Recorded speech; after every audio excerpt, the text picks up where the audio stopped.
हमारे लिए ये सिर्फ हमारा घर परिवार नहीं था, हमारे लिए ये हमारा वारसा था, हमारी इमोशंस थे जो इन लोगों ने तोड़ दिए गए। इससे मतलब हमें घर से बेघर कर दिया गया कि हम कुछ कहीं के रहे ही नहीं, ना हम कुछ बोल पा रहे थे ना कुछ कर पा रहे थे, हमारी सुन ही नहीं रहा था कोई। क्या ये सिर्फ गरीबों के लिए ही आपने मतलब ये पॉलिसी बनाए रखी है कि गरीब लोगों पे ही अत्याचार गुजारा जाए, गरीब लोगों को ही हटाया जाए? तुम लोग घर नहीं दे पा रहे हो तो हमें जो हमारा छोटा घर था, हमारा झुपड़ा था, उससे तो हमें दूर मत कीजिए, क्योंकि हम भी भारत देश के नागरिक है और राजा का फर्ज आता है कि उसकी प्रजा की रक्षा करे। अहमदाबाद के रायखड़ में प्रसाद मिल में जिस तरह का डिमोलेशन और जो है बर्बरता गुजारी गई थी, उसका जो है पहला सबसे जो निशान बना वो परिवार था, मित्तल का परिवार। और सबसे पहले जो दमन गुजारा गया था इन लोगों के ऊपर ही गुजारा गया था। आजकल जो है इस तरह की घटना, इस तरह की स्टोरी देखने के बाद कई जगहों पर जो है फिल्में बनाई जाती है, लेकिन इनकी भी कहानी किसी फिल्म से कम नहीं है कि एक रहता बसता घर को उजाड़ दिया और इन्हें परिवार के लोगों को और इन्हें धक्का मार के घर से निकाल दिया। बारिश के समय पर और सुप्रीम कोर्ट के आदेश के उल्लंघन करके इन लोगों को घर से बेघर किया। कैसे देखते हो, क्या रजूआत की गई? तब कोई नहीं था आपके साथ, अब आपकी लड़ाई में सब लोग एक जो है कंधे से कंधा मिलाकर खड़े हैं। कितनी कंधे से कंधा मिलाकर इसलिए खड़े क्योंकि हम हिम्मत दिखा रहे हैं। हमारे ऊपर इतना दमन हुआ, इतना हमारे ऊपर अत्याचार हुआ, फिर भी हम हिम्मत रख रहे हैं, तभी हमारे साथ सब आ रहे हैं और तभी हमारे मतलब हेल्प में सब आ रहे हैं। अभी हुआ ऐसा कि 27 जुलाई मॉर्निंग में सुबह 6 बजे आके हमको घर से निकाला गया, ना ही हमारा सामान वामान कुछ लेने दिया और ऐसे हमको घर से बेघर कर दिया गया। मेरे साथ मेरी सिस्टर थी, मेरी फैमिली में मेरे मदर थे, मेरे फादर थे जिनको ब्रेन स्ट्रोक आया हुआ है, जिनको पैरालिसिस का अटैक आया हुआ है, वो चल फिर नहीं पाते, ऐसी सिचुएशन में थे। मेरे साथ मेरे दादी जी थे 85 ईयर्स के, उनको भी मतलब खींच के बाहर निकाला गया। मेरे दादी जी को भी मतलब वो सदमा बर्दाश्त नहीं कर पाए, वो बेहोश हो गए, तब भी उनके ऊपर भी दमन गुजारा गया, उनको मारा गया, उनके हाथ मरोड़ दिए गए। ऐसे एक बेहोश बुजुर्ग इंसान के साथ इतना अभद्र व्यवहार किया हुआ है। और हमारी तो बस यही मांग है कि हमें घर की जगह पर ही हमारा घर चाहिए, क्योंकि ये ऐसा कोई नहीं है कि हम जब देश आज़ाद नहीं हुआ था, देश का कानून मतलब कानून नहीं आया था जब देश का, उस समय से हम लोग रह रहे। हाँ, जब 1950 में जब देश का कानून आया, उससे भी पहले के साल से हम वहाँ से रह रहे। हमारे लिए ये सिर्फ हमारा घर परिवार नहीं था, हमारे लिए ये हमारा वारसा था, हमारी इमोशंस थे जो इन लोगों ने तोड़ दिए गए, हमारा घर तोड़ दिया गया। उसके साथ साथ हमारे ऊपर बहुत ख़राब अत्याचार भी किया गया। जब हम कहने गए पुलिस ऑफिसर से कि सर हमें 2 घंटे का टाइम दीजिए, हम हमारा सामान निकाल दें, तभी उन्होंने हमारी बात नहीं सुनी। मतलब वो हमारी बात सुनने के लिए नहीं आए थे, ना हमारे लिए आए थे, वो लोग प्राइवेट बाउंसर्स के प्रोटेक्शन के लिए आए थे। और ऐसे मतलब हमें घर से बेघर कर दिया गया कि हम कुछ कहीं के रहे ही नहीं, ना हम कुछ बोल पा रहे थे ना कुछ कर पा रहे थे, हमारी सुन ही नहीं रहा था कोई। कितने धक्के, ये 1 महीने से ऊपर का समय हो गया, मेरी नई पढ़ाई हुई है, यहाँ से वहाँ, वहाँ से यहाँ, बस यही चलता आ रहा है। तो हमारा मतलब ये सिचुएशन का जिम्मेदार हम किसे माने? और ये ह्यूमन राइट्स के ऊपर मतलब जो ये दमन हो रहा है कि ऐसे 85 साल की बूढ़ी औरत को ऐसे हाथ खींच के निकाल रहे घर से, वो जब बेहोश है तो उनके ऊपर उनको मार रहे कि तू उठ और घर से निकल, ऐसा सब हो रहा है। तब ह्यूमन राइट्स कहाँ पे जाते हैं, तब संविधान कहाँ पे जाता है? तो मतलब ये लोग कानून को हाथ में लेके चल रहे हैं या फिर ये लोग अपना कानून बना के चल रहे हैं।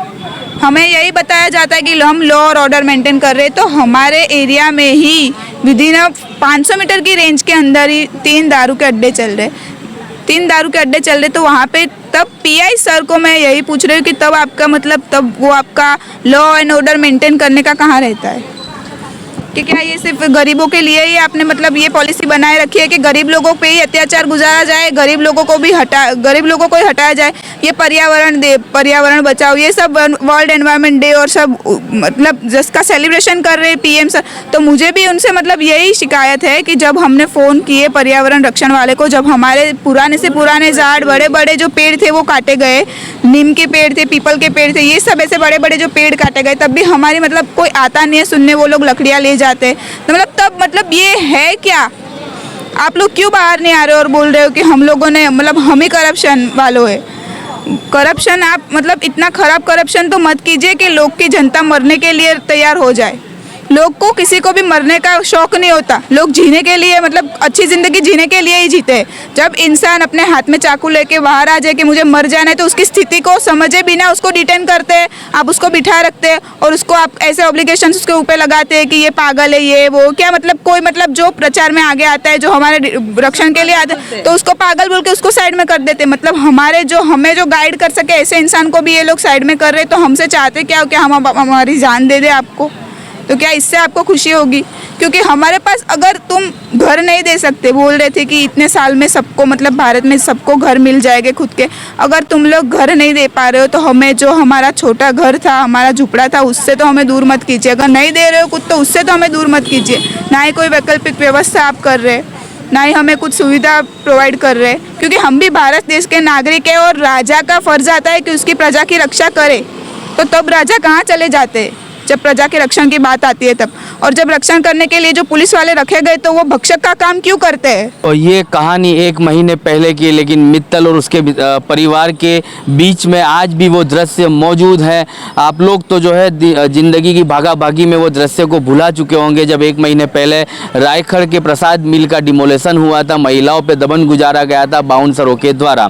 वो तमाम दृश्य आप लोगों के दिमागों से, आपके मगज से निकल गए होंगे, लेकिन ये परिवार आज भी गमजदा है, शोक में है। मित्तल ने सिर्फ अपनी छत नहीं घुमाई है, उसने अपना एजुकेशन घुमाया, उसने अपने बूढ़े पिता को, बूढ़े ग्रैंडफादर को पीटते हुए देखा है। तमाम दर्द इनके दिलों में है और आज कहीं ना कहीं वो दर्द उभर के सामने आए हैं और इनकी हिम्मत और इनकी जो है ताकत को देखकर विरोध पक्ष और कहीं तंजीमें भी इनके साथ जुटी है और इस लड़ाई में आगे बढ़ने के लिए निकली है। कई सारे सवाल मित्तल के दिल में है और इसने हमारी चैनल के माध्यम से जो है सवाल रखे हैं। किसी के पास मित्तल के सवालों का जवाब हो तो आप दीजिएगा कमेंट बॉक्स में, क्योंकि सिर्फ हिंदू मुस्लिम करने से ही देश तरक्की पे नहीं पहुंचेगा। वो तमाम लोगों को आगे आना चाहिए, वीएचपी, बजरंग दल, आरएसएस, शिवसेना और बाकी जो दीगर संस्थाएं हैं, तमाम संस्थाओं को एकजुट होकर ऐसी जो है बच्चियों को बेटी पढ़ाओ बेटी बचाओ के नारे सक्षम करने हैं। तो सरकार तो उन नारों को भुला चुकी है,